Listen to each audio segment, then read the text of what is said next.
एक जन गुरुजी बिहान दिन आयोडेक्स लगा, इसने मार ही जी कथी मारे थो तू मान मार ले हो आयोडेक्स लगा तो कहीं एक जन गुरुजी मारे, एक जन गुरुजी आयोडेक्स लगाए। आज भगवान के दया है नहीं, आज इस जगह में बैठे नहीं मारती था। आजकल कोई गुरुजी एको जन लड़का मारते एक राह पर दे देनो लड़का पल्ला घर आ जाए पापा कैसे गुरुजी मारी सो कर दादा चल दी तेरे नौकरी करना है इतनी करना है रे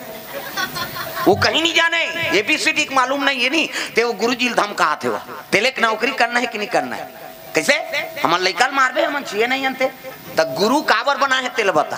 गु मतलब अंधकार और रू मतलब दूर करना, अज्ञानता का अंधकार दूर करके ज्ञान के अंजोर में खड़े कर देते ओकरे नाम गुरु। और मार ही पीठी नहीं तो लड़का कैसे अज्ञानता दूर होई वही तो ठठाते जी कुम्हार मन हड़िया बनाते तत्का बड़ बड़ लकड़ी रख रहे थे वो चटवा सही फटाफट देते वो हड़िया तब तो गोल होते और ठंडा पानी पिया था ना भी गर्मी में